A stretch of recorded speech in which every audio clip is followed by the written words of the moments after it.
നമ്മുടെ മണിക്കുട്ടി 2 ദിവസം അയ്യോ നമ്മുടെ മയിൽമാതാവിൻ്റെ ശബ്ദമാണ്.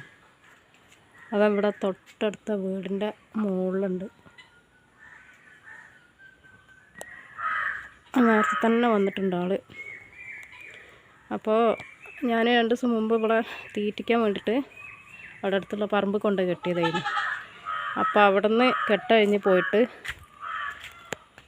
എല്ലായിടത്തും നടന്ന് വയറ് ഫുള്ളാക്കി അവളുണ്ട് വന്നു. അപ്പോൾ ആ പറമ്പിൽ ഒരുപാട് മാവൊക്കെ ഉണ്ട്. അപ്പോൾ നല്ല മാങ്ങയുള്ള ഒരു മാവിൻ്റെ ചോട്ടിൽ ചെന്നിട്ട് ഒരുപാട് മാങ്ങ വിഴുങ്ങി വിട്ടിട്ട് ആൾ വന്നിരുന്നു. അതിൻ്റെ ശേഷം ആൾക്ക് വയ്യാതായി, ദഹനക്കേടൊക്കെ ഉണ്ടായി. അപ്പോൾ അതിന് ശേഷം ഞാൻ കൊണ്ടുപോയിട്ടില്ലായിരുന്നു, വീട്ടിൽ തന്നെ കിട്ടിയതാണ്. അപ്പോൾ ഇന്നിപ്പോൾ കുഴപ്പമൊന്നുമില്ല. ആൾക്ക് വയ്യാതായപ്പോൾ ഞാൻ ആകെ പേടിച്ചു.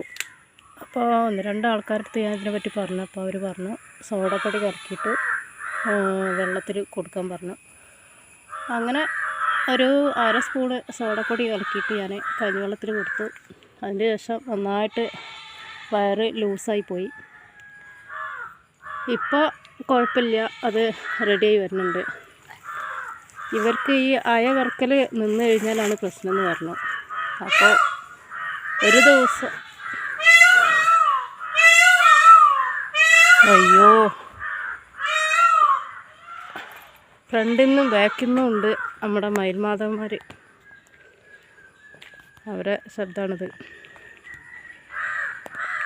അങ്ങനെ സോഡപ്പൊടി കലക്കി കൊടുത്തപ്പോൾ ആളെ വയറൊക്കെ റെഡിയായി. ഇപ്പോൾ നോർമലായിട്ടുണ്ട്. അന്ന് മാങ്ങ ഒരുപാട് ആൾ കഴിച്ചിട്ടുണ്ടായിരുന്നു. അയ വറക്കൽ ശരിയായപ്പോൾ ഇതാ കണ്ട, നമ്മൾ അയ വറക്കി തുപ്പിയിട്ടാണ് ഇത്രയും മാങ്ങ. ഇതായിരുന്നു ഓക്ക് വയറിന് പ്രശ്നമായി കിടന്നിരുന്നത്. ഇന്നായിട്ട് ഒരുപാട് മാങ്ങയുടെ അണ്ടി ഇവളിങ്ങനെ അയ വറക്കി തുപ്പിയിട്ടിട്ടുണ്ട്. അപ്പോൾ ഓവറായി പുല്ല് നിന്ന് കഴിഞ്ഞാൽ ദഹന പ്രശ്നമൊക്കെ ഉണ്ടാവുമെന്ന് പറഞ്ഞിരുന്നു. അപ്പോൾ ഞാനിന്ന് കൂടല്ല, ഇപ്പോൾ തൽക്കാലത്തിനൊരു തറ കെട്ടിയിട്ട് മഴ കൊള്ളാത്ത വിധം ഇങ്ങനെ ഷീറ്റ് കെട്ടി അതിൻ്റെ ചുവട്ടിലാണ് ഇവിടെ കിടത്തിയിട്ടുള്ളത്. അപ്പോൾ ഇന്നലെ ഇവൾ വല്ലാതെ എന്നെ പേടിപ്പിച്ചു എന്ന് പറയാം. ഇപ്പോൾ ആൾ നോർമലായിട്ടുണ്ട്. ഇപ്പോൾ ആദ്യമൊക്കെ ലൂസായിട്ടായിരുന്നു പോയിരുന്നത്, ഇപ്പോൾ ടൈറ്റായി വന്നിട്ടുണ്ട്. അപ്പോൾ ഇനി പ്രശ്നം ഉണ്ടാവില്ല. അപ്പോൾ ഈ മൃഗങ്ങളെ വളർത്തുന്ന ആൾക്കാരൊക്കെ ഈ ദഹനത്തിൻ്റെ അങ്ങനെ എന്തെങ്കിലും പ്രശ്നങ്ങൾ വന്നു കഴിഞ്ഞാൽ ഡോക്ടറെത്തേക്ക് കൊണ്ടുപോകുന്നതിൻ്റെ മുമ്പ് കുറച്ച് ഒരു 1/2 സ്പൂണ് സോഡപ്പൊടി കലക്കി അവർക്ക് കൊടുത്തു കഴിഞ്ഞാൽ അവർക്ക് സുഖമാവും. ഞാൻ ഡോക്ടറെത്തേക്ക് കൊണ്ടുപോയിട്ടില്ല. അപ്പോൾ ഇവിടെയും കൊണ്ട് ഡോക്ടറെത്തേക്ക് പോകാൻ പറ്റില്ലല്ലോ ഇപ്പോൾ. അത് കാരണം ഇവിടെ ഉള്ളൊരു അയൽപക്കത്തുള്ള ആൾ പറഞ്ഞതിനനുസരിച്ച് ഞാൻ സോഡപ്പൊടി കലക്കി കൊടുക്കുമായിരുന്നു. ഇപ്പോൾ ആൾ റെഡി ആയിട്ടുണ്ട്. ഇപ്പോൾ തിന്നണം കുടിക്കണമൊക്കെ ഉണ്ട്. ആ ഒരു ദിവസം മുഴുവനായിട്ട് അവൾ തിന്നാതെയും കുടിക്കാതെയും കിടത്തം തന്നെയായിരുന്നു. അത് കാരണം ശരിക്കും പറഞ്ഞാൽ നല്ല ടെൻഷനായിരുന്നു, എന്താവുമെന്ന് ആലോചിച്ചിട്ട്. ഇപ്പോൾ കുഴപ്പമൊന്നുമില്ല. ഇനിയിപ്പോൾ ഇവിടെ കുളിപ്പിക്കണം. ഈ ഷീറ്റിൻ്റെ ചുവട്ടിൽ തന്നെയാണ് കിടക്കുന്ന ആൾ. അപ്പോൾ അഴിച്ച് ഞാൻ കുളിപ്പിക്കാൻ കൊണ്ടുപോയിട്ടൊന്നുമില്ല. അപ്പോൾ എന്താ പാടെന്ന് നോക്കാൻ വേണ്ടിയിട്ട് ഞാൻ വന്നതാണ്. കുഴപ്പമൊന്നുമില്ല അല്ല മണിക്കുട്ടിയെ അമിതമായാൽ അമൃത വിഷാട്ടോ.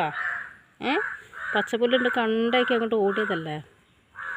പിന്നെ മാങ്ങ കൊതിയെത്തിയാണ്.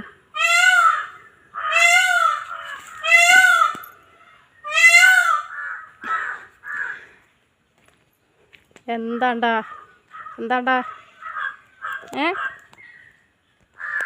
എന്താണെന്നേ. ഇത് ഇവൻ്റെ കമ്പനിക്കാരൻ തൊട്ടടുത്ത വീട്ടിലുണ്ട്, വീടിൻ്റെ ടെറസിൻ്റെ മുകളിൽ. അപ്പോൾ അവൻ്റെ ശബ്ദം കേട്ടിട്ട് ഇവനെ വിളിക്കുകയാണ്. മൺകുട്ടിയെ, ഇനി മാങ്ങ കണ്ടാൽ ആക്ര കൂട്ടരുത് കേട്ടോ. ഇപ്പോൾ ഒരു മാങ്ങ ഇവിടെ നേർക്ക് വെച്ച് കിട്ടിയാൽ ഇവക്കത് വേണ്ട. അത്രയ്ക്കും വയറിന് പ്രശ്നമായിട്ടുണ്ടായിരുന്നു. അല്ലെങ്കിൽ ഒരു മാങ്ങ കൈ കണ്ടാൽ അപ്പം ഓടി വരുന്ന ആളാണ്. ഇപ്പം മാങ്ങ വേണ്ട, ഒന്നും വേണ്ട. ഇനി കുളിക്കാൻ പോണ്ടേ? കുട്ടിയെ കുളിക്കാൻ പോണ്ടേന്ന് ഞങ്ങൾ സൈലൻ്റായി ഇങ്ങനെ നിൽക്കണുണ്ടോ?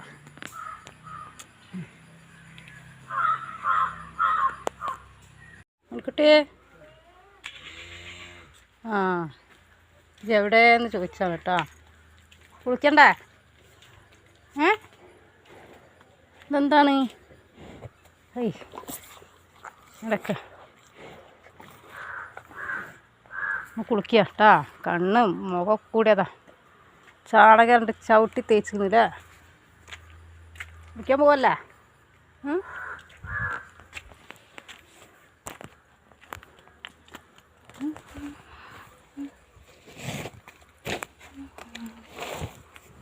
നോക്കട്ടെ.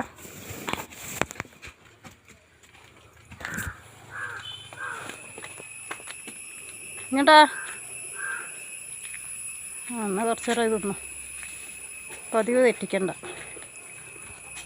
കുളിക്കുന്നതിൻ്റെ മുന്നേ കുറച്ച് അകത്തേക്ക് ആക്കിയിട്ടാണ് ഞങ്ങൾ കുളിക്കാറ്.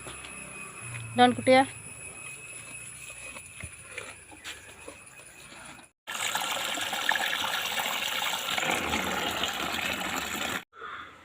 ഞങ്ങൾ ഹോസ്പിറ്റലിൽ പോയി നിന്നപ്പോഴേക്കിന് ഇതാ മണിക്കുട്ടി ഇവിടെ കിടന്ന് ഒരുപാട് മാങ്ങണ്ടി തുപ്പി ഉണ്ടാക്കി വെച്ചിരുന്നു. അപ്പോൾ ഇന്നലെ ഇന്നൊക്കെ ആയിട്ട് ഒരു മുറത്തിലെ മാങ്ങണ്ടി ഉണ്ട് അവൾ തുപ്പി വെച്ചിട്ട്. അത് തുപ്പണ തുപ്പ്.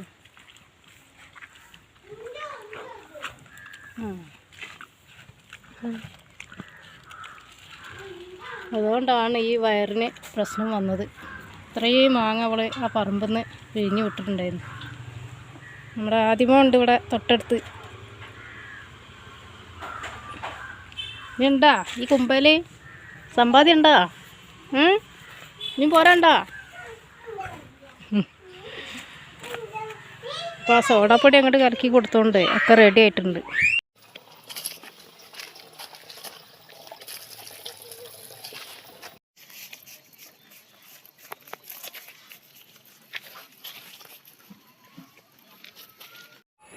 മണിക്കുട്ടിയെ കുളിയൊക്കെ കഴിഞ്ഞ് നിൽക്കുകയാണ്. അപ്പോൾ ഞാൻ ഇവളൊന്ന് പറമ്പേക്കൊന്നും കൊണ്ടുപോകണില്ല. ഇന്നും കൂടെ ആ വീട്ടിൽ നിർത്തി തിന്നാൻ കൊടുക്കുകയാണ്. അപ്പോൾ ഈ മൃഗങ്ങൾക്ക് ദഹന പ്രശ്നം വന്നാൽ ഈ സോഡാപ്പൊടി കലക്കി കൊടുക്കുക എന്നുള്ളതാണ് ഏറ്റവും നല്ല മരുന്നായിട്ട് എനിക്ക് തോന്നിയിട്ടുള്ളത്. കാരണം അത് കൊടുത്തതിന് ശേഷമാണ് ഇവർക്ക് ഇങ്ങനെ അയർക്കലൊക്കെ തുടങ്ങിയിട്ടുള്ളത്. അപ്പോൾ ഈ പശുവിനെ ആടിനൊക്കെ വളർത്തുന്നവരുണ്ടെങ്കിൽ അവർക്ക് എന്തെങ്കിലും പ്രശ്നം വന്നാൽ, ഈ ദഹന സംബന്ധിച്ച് പ്രശ്നം വന്നാൽ ആദ്യം ഇങ്ങനെ ചെയ്യുക. എന്നിട്ട് പിന്നെ അതുകൊണ്ട് ഇതില്ല എന്നുണ്ടാൽ ഡോക്ടറെ കാണിച്ചാൽ മതിയാവും.